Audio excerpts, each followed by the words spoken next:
Saudara-saudari terkasih, apakah hari ini saudara sudah memulai dengan sukacita dan punya niat untuk melakukan kebaikan meskipun kecil? Semoga Tuhan memberkati niat baik saudara. Saudara-saudari terkasih, ada dua tipe guru menurut saya yang cukup berbeda. Tipe pertama seorang guru adalah tipe yang mengajar, yaitu menyampaikan informasi dan berharap agar murid-muridnya tambah informasi. Dia seorang guru. Tetapi menurut saya, guru semacam ini bisa digantikan oleh Google, oleh koran, oleh macam-macam. Karena dia hanya transfer informasi. Lalu ada guru tipe yang kedua, yaitu guru yang belajar, berproses, dan kemudian membagikan pengalamannya dalam berproses itu. Nah, guru ini adalah guru yang tidak menggurui, tetapi berbagi pengalaman. Pengalaman berproses dalam pertumbuhan. Biasanya guru-guru rohani adalah guru tipe yang kedua ini. Dan saya sangat kagum dengan seorang guru, yaitu Santo Eugenius de Mazenod. Dia adalah pendiri kongregasi OMI. Saya kebetulan OMI dan tentu mengenal beliau. Salah satu doanya yang selalu saya doakan setiap hari, dia menyesal dalam salah satu doanya itu. Menyesal bahwa dia begitu sedikit meneladan hidup Yesus. Yang pertama itu, begitu sedikit meneladan hidup Yesus. Yang kedua, tidak sungguh-sungguh mengikuti ajarannya. Dan yang ketiga, begitu miskin menarik kekayaan dari sakramen-sakramen yang ditinggalkan dalam gereja. Karena dia seorang guru, saya berpikir bahwa ini pasti kristalisasi dari proses dia menjalani hidup panggilan dan pertumbuhan rohani. Maka saya merenungkannya lebih dalam. Ini kata-kata seorang guru yang sudah berproses. Dan ternyata benar. Kita tidak sungguh-sungguh meneladan hidup Yesus sebetulnya. Tapi mungkin saya salah. Mungkin itu saya, bukan kita. Saya merasa begitu. Tapi saya bertemu beberapa orang yang tidak sungguh-sungguh meneladan hidup Yesus. Saya sendiri juga seperti itu. Contoh yang sederhana saja. Dalam bacaan hari ini, Injil Yesus mengatakan, berdoalah terus-menerus. Maka Tuhan akan mengabulkan doamu. Bahkan mengabulkannya tanpa menunda-nunda. Tetapi saya sendiri ketika melihat hidup saya, ya doa-doa saya ya kadang-kadang setengah jam. Kadang-kadang 1 jam. Dan ya berdoa setengah jam tapi mengharapkan hidup rohani yang kaya, yang kuat, yang kokoh, yang tangguh. Aduh, saya bilang, Bono, kamu ini investasinya kecil, mau hasilnya besar. Belum harus merenungkannya, itu baru berdoa. Dan juga seringkali kita tidak sungguh-sungguh mengikuti ajarannya. Misalnya, Tuhan mengatakan, carilah dahulu kerajaan Allah. Yang lainnya akan diberikan kepadamu. Saya kadang-kadang juga merasa banyak yang tidak sungguh-sungguh fokus mencari kerajaan Allah. Alasannya macam-macam lah. Ya pekerjaan saya belum memungkinkan Romo, saya bekerja dari pagi sampai malam. Nantilah kalau sudah settle, sudah berkembang, saya akan coba untuk fokus kepada kerajaan Allah. Nah, banyak-banyak alasan-alasan yang lain. Intinya sama. Tidak sungguh-sungguh meneladan hidup Yesus. Salah satunya Yesus itu berdoa siang malam itu. Terutama sebelum mengambil keputusan penting. Yesus yang adalah Tuhan loh itu. Tapi kita ini kadang-kadang doanya 15 menit lalu menghasilkan sebuah mujizat besar. Kadang-kadang ya, hello ya menurut saya tidak terlalu tepat. Saya sendiri juga merasa soalnya. Maka perlu sekali sungguh-sungguh fokus mencari kerajaan Allah. Mengapa? Karena godaan dunia ini luar biasa. Godaannya itu bukan sesuatu yang menakutkan, yang mengagetkan, tidak. Justru yang tenang-tenang, yang nyaman-nyaman.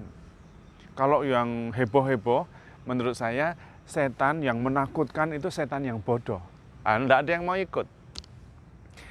Setan itu justru yang menarik, yang manis, yang tenang. Nah, itu bahaya itu. Air beriak tanda tak dalam, tenang-tenang menghanyutkan. Nah, itu yang sering kali terjadi. Nah, godaan dunia ini itu begitu luar biasa dan tenang. Biasanya alasannya bagus-bagus. Wah, saya harus fokus pada pekerjaan untuk mengembangkan usaha saya supaya saya bisa berkembang maju. Nanti saya bisa membantu lebih banyak orang, saya punya lebih banyak waktu untuk pelayanan dan sebagainya. Sekarang fokus dulu pada pekerjaan. Oh, bagus sekali. Tidak ada yang salah di situ. Tapi ingat, tidak netral.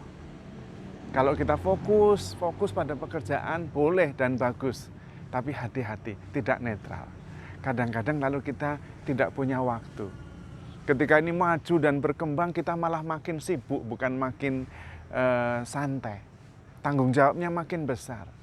Dan kelihatan dari makin sedikit waktu yang saya punya untuk diri sendiri, apalagi untuk keluarga, apalagi untuk pelayanan. Nah, hati-hati. Ya, tenang-tenang menghanyutkan. Godaan dunia ini begitu manis. Alasannya juga bagus-bagus, tapi ujung-ujungnya tidak netral, membuat kita tidak punya waktu untuk Tuhan, tidak punya waktu untuk berdoa, tidak punya waktu untuk keluarga, bahkan tidak punya waktu untuk diri sendiri. Oh. Begitu halus. Setan yang manis itu yang berbahaya, yang justru membuat kita terlena. Kita harus pegang proses pengalaman guru-guru, dan kata-kata itu adalah sebuah puncak dari pengalamannya. Kita harus merenungkannya. Dan dari Santo Eugenius jelas, coba belajar meneladan hidup Yesus dan sungguh-sungguh mengikuti ajarannya. Karena di situ kunci kita untuk bisa bertumbuh dalam hidup rohani. Dalam bacaan hari ini saya itu miris sekali, karena bagian akhir Yesus bertanya, jika anak manusia datang ke bumi, adakah dia menemukan iman? Aduh, sedih sekali. Tetapi itulah yang terjadi. Seringkali kita terlena, godaannya begitu mudah, begitu manis, tetapi tidak netral. Ada orang yang berkata kepada saya mau aktif, mau ke gereja, mau pelayanan, belum bisa Romo. Pekerjaan saya itu entertain. Aduh, ya nggak bisa, nantilah Romo kalau saya sudah tidak bekerja entertain. Sekarang ini tidak bisa. Lihat, pekerjaan itu tidak netral. Mengapa harus entertain? Seolah-olah kalau tidak entertain itu tidak bisa. Kenapa tidak bisa? Dan disitulah masalah prioritas. Carilah dahulu kerajaan Allah. Tapi seringkali kita tidak mampu, kita tidak bebas, kita tidak berdaya. Harus mohon rahmat kekuatan. Karena godaan dunia ini halus dan manis. Pelan-pelan lama-lama kita jadi jauh. Saya justru kagum dengan seorang pemuda. Sudah menikah, tapi maksudnya dia seorang bapak muda. Dia sedang menikmati perubahan dan perkembangan hidup rohaninya. Dia ditawari supaya mengembangkan usahanya. Dan dia mengatakan, tidak, untuk saat ini tidak. Saya dulu pernah maju dan hebat, punya uang banyak, tetapi saya tidak tenang. Sekarang ini justru meskipun ya uang tidak terlalu banyak, tetapi saya justru melihat ada kepentingan yang lain. Saya bisa lebih bebas melayani, toh saya juga tanggung jawab. Saya juga tetap bertanggung jawab sebagai suami, sebagai bapak anak-anak, saya tetap bekerja, tetapi saya tidak mau terlena. Nah, ini hebat sekali menurut saya. Dia mengerti untuk sungguh-sungguh fokus pada ajaran Yesus. Sungguh-sungguh menjalani proses perjalanan hidup rohani. Karena memang godaan dunia ini begitu halus. Tapi sebenarnya kita bisa melihatnya, menelitinya dengan sederhana. Godaan dunia ini seringkali kita bisa melihat kalau ini kita sudah tergelincir itu dari waktu. Apakah apa yang kita lakukan ini sudah mencuri waktu? Sehingga kita tidak mempunyai waktu untuk hal-hal yang mulia, yang baik, yang benar. Kita terlalu sibuk. Hati-hati, simplify your life. Harus membuat hidup kita lebih sederhana. Kemudian juga yang kedua, kita lihat dari senyum kita.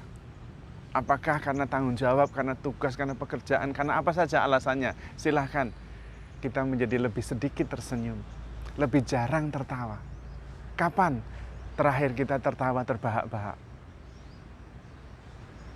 Apakah kita sungguh bahagia dengan itu semua? Godaan dunia ini adalah pencuri waktu, pencuri kebahagiaan, pencuri senyum, pencuri ketawa kita. Maka kita harus fokus pada ajaran Yesus, meneladan sikap-sikapnya, pilihan-pilihannya, mengutamakan kerajaan Allah, dan hati-hati dengan godaan dunia yang mulia alasannya, yang bagus sekali, supaya bisa membantu lebih banyak orang, supaya bisa mempunyai lebih banyak waktu. Sekarang ini belum, sampai akhirnya kita habis waktu dan tidak pernah berbuat sesuatu untuk kemuliaan Tuhan, dan lupa tujuan utama kita, yaitu kerajaan Allah, kehidupan bahagia di dunia dan di surga. Banyak tertawa dan bersyukur atas rahmat Tuhan. Bukan tidak bagus bekerja fokus pada pekerjaan, bukan tidak bagus, tetapi hati-hati, jangan lupa meneladan hidup Yesus dan sungguh-sungguh serius mengikuti ajarannya.